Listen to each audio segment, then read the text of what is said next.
amis abonnés, téléspectateurs, salam alaikum, marhaba bikoum, ba'da salat ala nabi, salam. On se retrouve avec notre amie Hinda Djeridi, notre naturopathe favorite, qui va revenir aujourd'hui sur une thématique qui est très actuelle, qui a tendance à se mondialiser et qui est un vrai fléau et que l'on pourrait généralisé sous le titre des maladies modernes. Alors, qu'entend-on par maladies modernes? Vous le savez tous comme moi, cancer, crise cardiaque, cholestérol, diabète, tension, etc., etc. Donc, elle va nous parler un petit peu de toutes ces maladies. On va revenir un petit peu sur leur origine, sur pourquoi elles se sont développées et comment les combattre.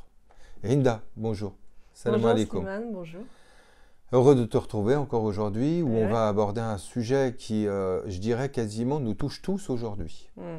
Hein, donc, comme tout le monde le sait, puisque j'en parle assez souvent, je suis moi-même passé par un cancer de la lymphe, donc un lymphome, et quand ça m'est tombé dessus, ça a été une catastrophe. Et le jour où j'ai commencé mes visites en hôpital, à l'hôpital pour être suivi, quand je suis arrivé dans la salle d'attente, il y avait un peuple pas possible, au point où j'avais l'impression que toute la Terre avait le cancer. Ah oui. Tellement il y en avait, et puis alors de tout âge, hommes, femmes, vieux, riches, pauvres, blancs, noirs, tout le monde était touché. Donc j'ai vraiment cru que le cancer c'était la grippe, quoi, que tout le monde l'attrapait. Et ces maladies qu'on pourrait qualifier de modernes, quoi qu'on pourrait y revenir, parce qu'on pourrait se demander également si les gens avant n'avaient peut-être pas ces maladies, où les avaient-ils sans être capables de leur donner des noms. À toi donc de nous expliquer un peu tout. Alors, après, ça dépend de plusieurs choses. C'est que avant, on n'entendait pas beaucoup parler du cancer. Donc c'est vrai que le cancer est arrivé. Bon, il y en avait, hein, il y avait des cancers. Mais au jour d'aujourd'hui, il y a de plus en plus de cancers. Il faut savoir qu'il y aura peut-être une personne sur 3 qui aura le cancer. Donc dans chaque famille, il y aura sûrement un cas de cancer. Pourquoi ? Déjà, il y a plusieurs facteurs. Hein. Ça peut être, on revient souvent sur l'alimentation. Attention, attention. Votre alimentation, c'est votre meilleur médicament. Donc l'alimentation cause énormément de pathologies modernes. Donc on le voit avec que ce soit donc les cancers, les maladies cardiovasculaires, que ce soit avec le diabète, au niveau aussi des problèmes triglycérides, cholestérol.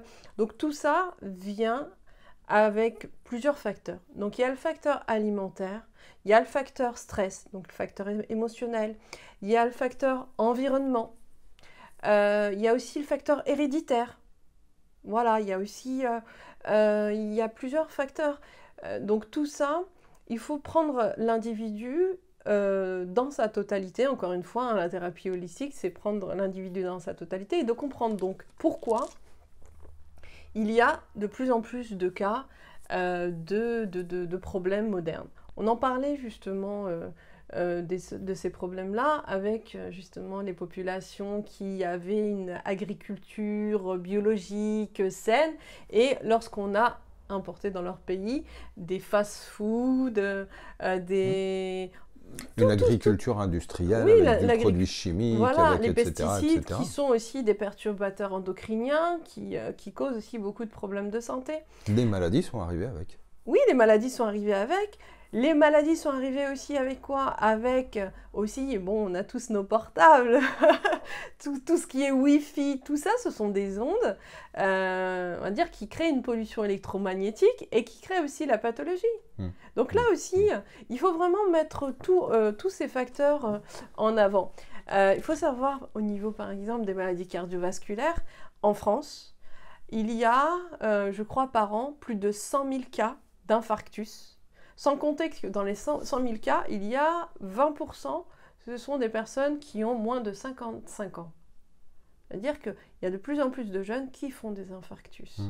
Mais alors, je voudrais vite fait qu'on revienne sur une chose, c'est que ces maladies-là, dont on en a cité là quelques-unes, on les qualifie de modernes, non pas parce qu'elles n'existaient pas avant, mais parce qu'aujourd'hui, elles se multiplient et elles ont pris une ampleur dévastatrice, où c'est par dizaines, voire centaines de milliers de morts tous les ans qui sont touchés, donc des gens qui sont touchés par ces maladies. Alors, vu qu'on les qualifie de modernes, est-ce qu'on peut les rattacher justement au mode de vie moderne? Bien sûr, on peut les rattacher et on va les rattacher au mode de vie moderne. Malheureusement, il y a énormément aussi, donc dans le mode de vie, on mange vite, on mange mal, le grignotage, donc la suralimentation, l'emploi justement dans notre alimentation de produits trop sucrés, des additifs, donc les colorants. Il y a aussi donc le stress, la sédentarité. Il y a des personnes, en fait, la télévision, l'ordinateur, tout ça, on reste. On a le poste de télévision, on a l'ordinateur, on va grignoter, on va manger des chips par-ci, enfin des bonbons par-là, du chocolat. Et bien tout ça fait que déjà, ça va augmenter les risques d'obésité, qui vont augmenter les risques métaboliques. Donc, quand je dis métabolique, les problèmes au niveau de l'hypertension, du diabète, au niveau de tout ce qui est les graisses, donc les mauvaises graisses, les triglycérides. Donc tout ça va augmenter les problèmes donc, de pathologie moderne, hein. Le diabète, c'est en augmentation. Et ça ne va pas arrêter tant que la personne ne prendra pas conscience de sa responsabilité, qu'elle est en train de polluer son corps avec une alimentation qui est aussi toxique, polluée.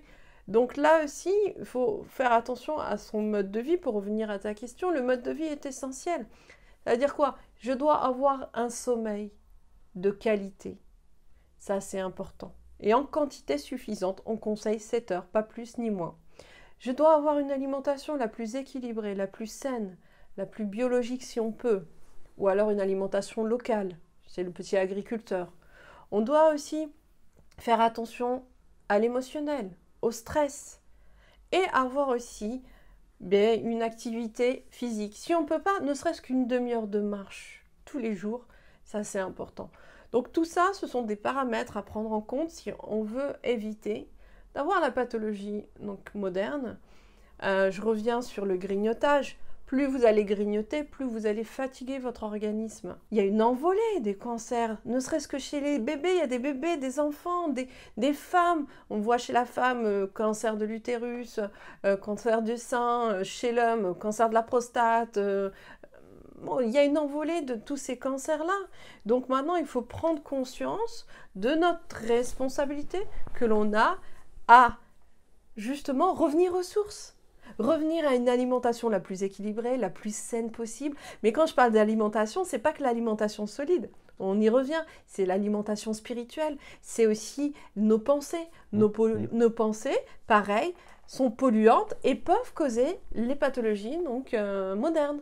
Pareil. Tout à fait. Alors justement, puisqu'on parle d'un mode de vie moderne qui engendre ces maladies modernes, ce qui est important, c'est de bien identifier ce qui constitue cette modernité, pour identifier, donc, à titre de conséquence, les maladies qui vont en découler et où il faut travailler.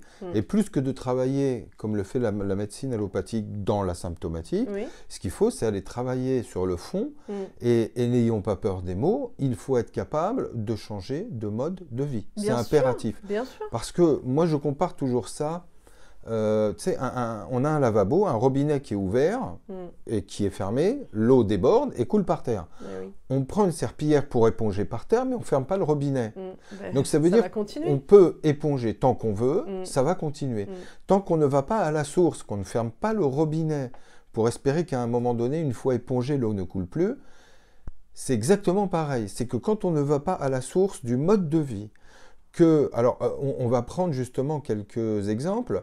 La surdémographie des métropoles actuelles, un peu partout dans le monde, qui font 80 km de long, où on est surpeuplé, où il y a des tensions permanentes. Je vois à Paris, tu prends le métro ou le RER. Ouais, les gens ne se rient pas. Tu as l'impression d'être une sardine en boîte. Ça pousse de partout. Il y a des incivilités permanentes. Il n'y a plus aucun respect de quoi que ce soit. On a une tension électrique permanente. Et là, je suis sur le domaine psychique, psychologique. Ce sont des agressions permanentes qui font qu'à un moment donné, on devient soi-même agressif. Après, il y a un mode de pensée, là encore une fois propre au monde moderne, qui a induit, par exemple, l'individualisme, où dans la logique darwiniste, et j'insiste sur ça parce que peu de gens, malheureusement, ont compris l'horreur du darwinisme et tout ce que ça a pu engendrer. Hein. Pour le résumer, c'est le plus fort qui survit. Et donc, dans la morale darwiniste, on est en droit, ce qui a donné le libéralisme, d'aller écraser son voisin pour le droit de survie. Donc, à quoi ça a conduit? À l'individualisme, et ça a conduit à toutes les horreurs qu'on voit aujourd'hui, le carriérisme et tout ce qu'on veut, et où on va aller écraser l'autre pour pouvoir passer devant, pour pouvoir être plus fort, plus riche, plus ceci ou cela. Alors que là, on est dans l'antinature humaine, puisque la nature humaine, elle est dans l'amour, dans le partage, la proximité.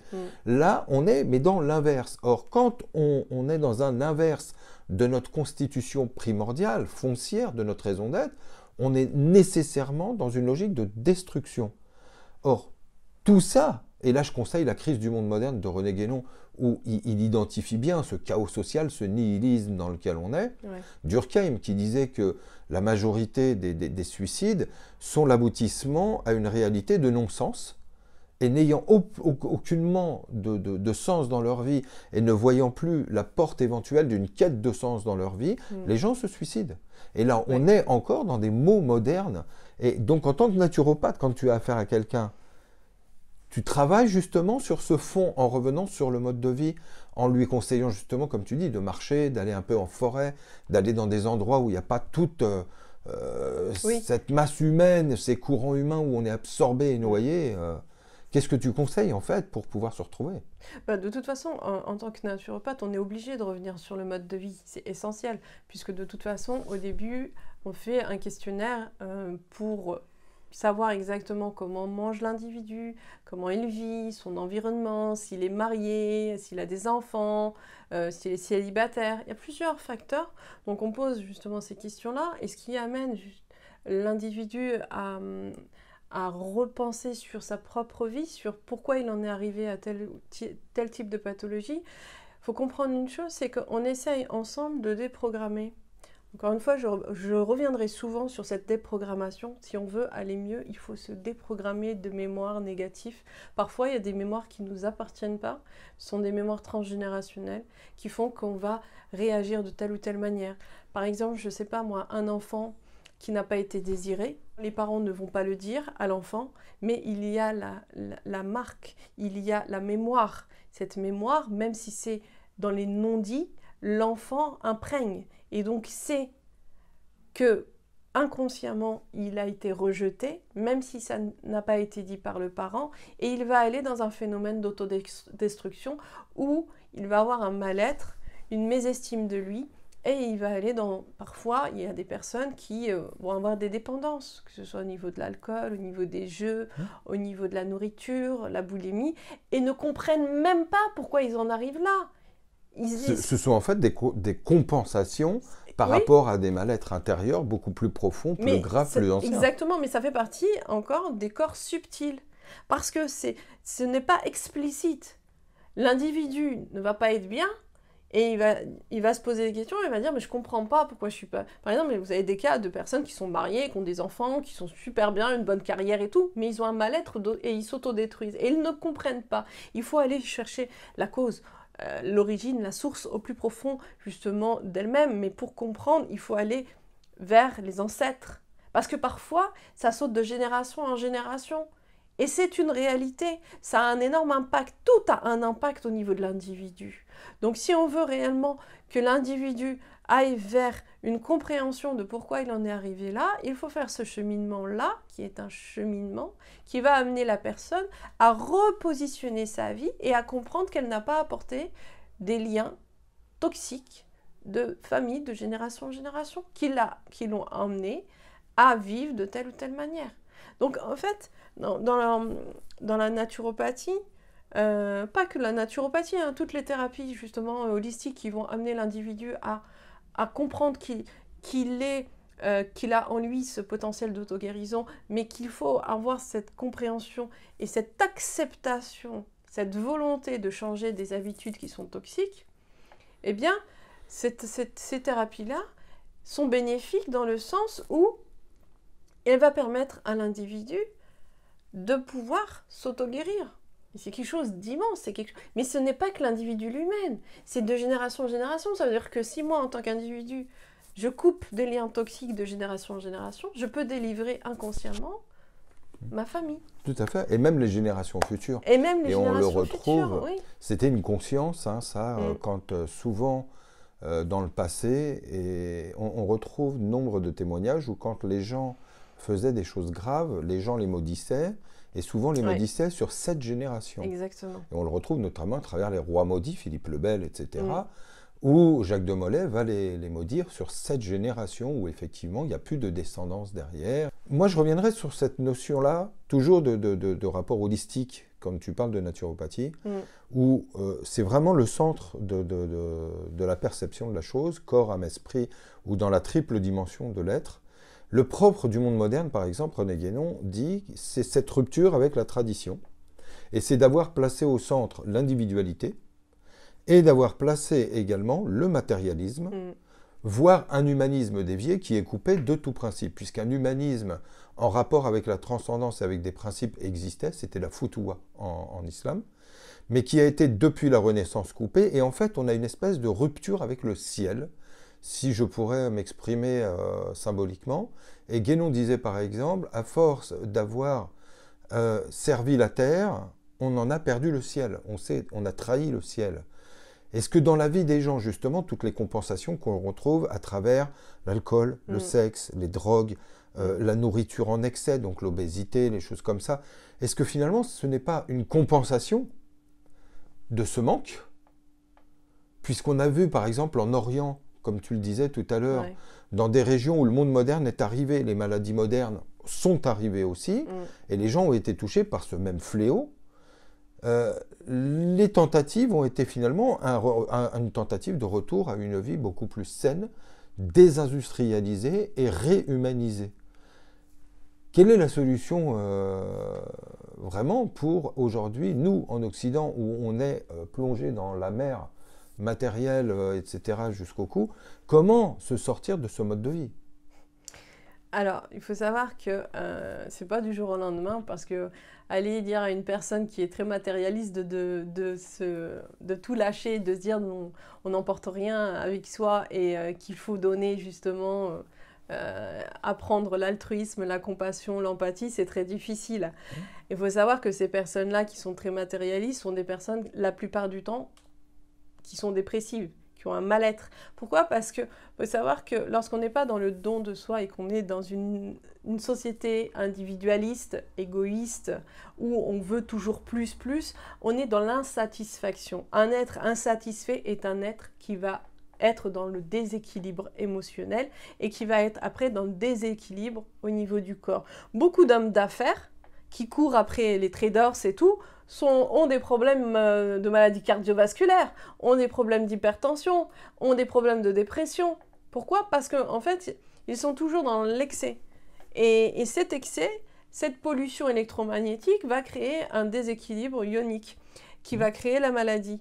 Maintenant, pour revenir justement comment faire, il faudrait que toute la société moderne puisse faire un basculement total vers justement une prise de conscience et un retour aux sources.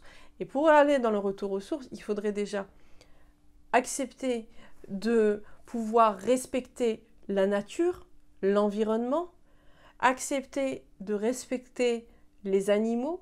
Tout ça, ça fait partie. Tout le défi actuel climatique, etc., mais bien sûr. de la biodiversité, c'est un défi majeur. On voit Nicolas Hulot qui se bat matin et soir pour ça, mais on voit encore, malgré tout, au niveau des dirigeants, que la prise de conscience n'est pas réelle et qu'on est dans une bataille entre un mode de vie et des nécessités qui se posent de façon de plus en plus forte à nous, bien sûr, mais auxquelles, pour l'instant, on ne répond pas encore. Donc, est-ce que les solutions sont plutôt dans un ordre individuel? Justement, ce qui serait important, c'est qu'il y ait des humanistes qui puissent être invités au niveau des politiques, parce que la politique, c'est un domaine, mais le politicien, il a fait donc des études au niveau de la politique, mais l'humanisme est quelque chose d'autre. C'est-à-dire qu'il faut des personnes qui puissent voir au-delà de l'aspect politique, de l'aspect matérialiste, mais qu'il veut réellement cet aspect justement de retour aux sources et de respect de tout l'environnement et son écosystème.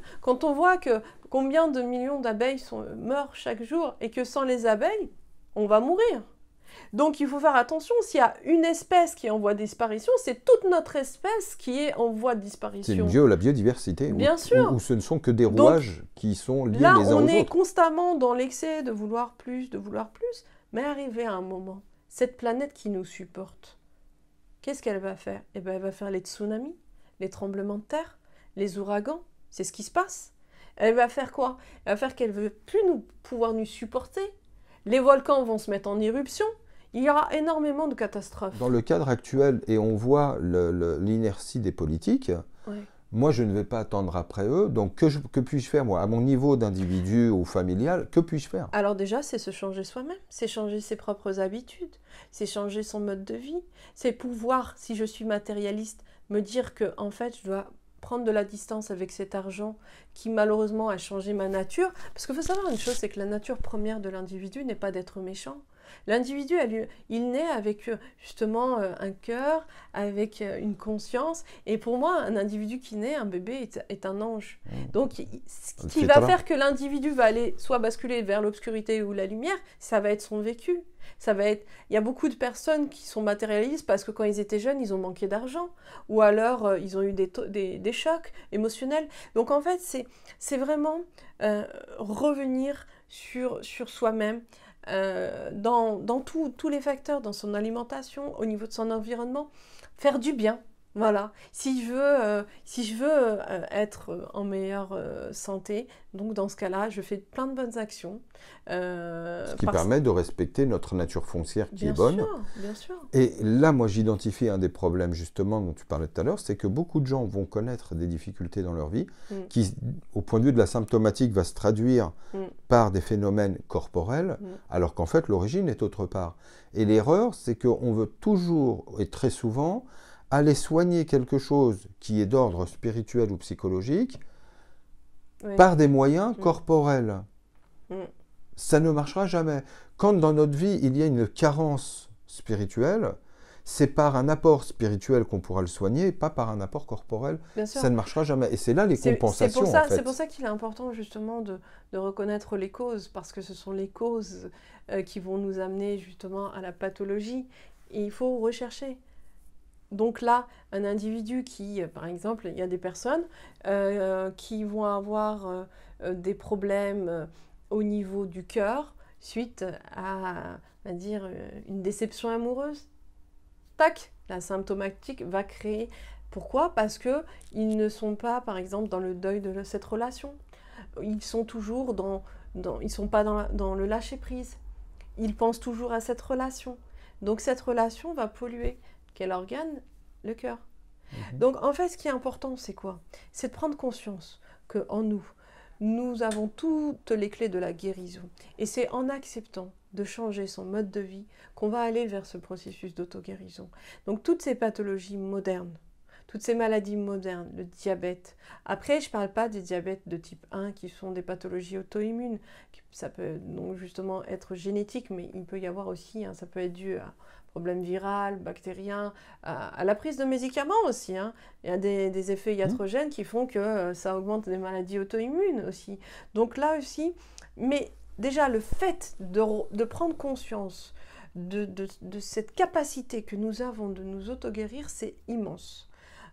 Rien que par notre alimentation, même si j'ai une pathologie, on va dire grave, qui est héréditaire et malheureusement on ne peut pas trop faire de choses parce que c'est vraiment au niveau de l'hérédité, mais si à côté j'ai une bonne hygiène de vie, je fais attention à ce que je mange, on va dire je fais du sport, donc une activité physique, mes pensées sont remplies d'amour, de tolérance, de pardon, ne serait-ce que ça, eh ben, j'ai plus de 80% de la guérison en moi et j'évite que cette pathologie auto-immune ne bascule dans d'autres pathologies ou ne flambe. Donc là, c'est ça, ce qui est important, c'est que on parlait aujourd'hui, donc le sujet d'aujourd'hui, ce sont les maladies modernes. Plus nous irons vers cette société moderne, plus on se détache de notre vraie essentialité qui est nous sommes des êtres divins qui sommes sur terre pour vivre en paix, pour vivre bien et en bonne santé. Et donc l'oubli de cette dimension-là fait que tout d'un coup, on devient des êtres de la chute, des êtres qui se coupent de leur verticalité, de leur axialité, qui se décentrent et qui vont à ce moment-là vivre dans des excès. Est-ce que le mot excès pourrait justement correspondre et être un vecteur commun entre toutes ces maladies modernes? Oui, bien sûr. Trop de ceci, trop de cela. Oui, l'excès. La perte en fait, c'est une perte d'équilibre. Dans certaines médecines, comme en Asie, on dit un déséquilibre du yin et du yang. Donc, en fait, le yin et le yang, c'est aussi le côté féminin, le côté masculin que l'on a en nous. Donc, c'est une perte de cet équilibre qui va créer la maladie. Et aussi, donc, dans ces médecines-là, ils appellent l'énergie vitale le qi. Et le qi, eh bien, lorsqu'il est déséquilibré par ce déséquilibre yin-yang, va créer la maladie, va créer la pathologie. En fait, chaque tradition va exprimer la maladie d'une manière différente, mais va exprimer toujours la même chose. Donc c'est vraiment cette perte d'équilibre qui à chaque fois va être la clé centrale. Oui, ça c'est très important. Justement, la notion d'équilibre en tout, l'équilibre. Lorsqu'il y a une perte d'équilibre, eh bien, la maladie s'installe. Il faut retrouver cette notion d'équilibre. Dans tous les corps, en tout, il y a la notion d'équilibre. Et je pense nécessaire d'ajouter que toi, en tant que naturopathe, quand tu vas aider quelqu'un, et ça c'est lié justement à la chronique dans laquelle on parlait du rôle du naturopathe, qui n'est pas de guérir la personne, mais de lui dire comment elle peut guérir. Exactement. Et que la guérison est en elle et pas autre part. Exactement. Et je précise bien que moi, en tant que naturopathe, je ne guéris personne. Donc ça, c'est important. C'est la personne, en fait, on accompagne la personne vers ce processus d'auto-guérison. Donc c'est quelque chose qui est essentiel parce que dans ce cas-là, il n'y a pas de transfert avec le thérapeute et dans ce cas-là, il n'y a pas de dépendance. Ce qui est aussi une maladie moderne, puisqu'aujourd'hui, on le voit, dans beaucoup de cas, on rend les gens complètement dépendants toute leur vie, soit d'une médication, soit d'un médecin, soit de quoi que ce soit. Mais c'est encore une fois un état de dépendance, ce qui est l'inverse de ce qui est recherché en réalité. Oui, parce que, exactement, Slimane, on recherche la liberté. Et donc cette liberté, elle est importante pour pas que l'individu se sente bloqué et tombe dans une autre pathologie. Tout à fait. Donc ça, c'est important. On le soigne par une autre maladie. Mais oui. Donc il est important justement de lui laisser cette liberté et toujours de lui dire qu'il faut que la personne se félicite. Parce que si elle est arrivée à cet état d'auto-guérison, c'est grâce à elle. Tout à fait. Comme vous le voyez, nous revenons sur des trames communes, quasi permanentes dans nos chroniques, des termes auxquels vous allez vous habituer, comme équilibre, centralité, autonomie. Aujourd'hui, donc, on a vu cette notion au regard des médecines modernes, mais des maladies modernes et du mode de vie moderne, toujours avec notre ami Hinda Djeridi, dont vous trouverez les coordonnées dans le bandeau ci-dessous. Pensez à vous abonner pour nous suivre et que nous puissions à nouveau passer de bons moments ensemble. Merci de nous avoir suivis. À très très bientôt. Salam alaikum.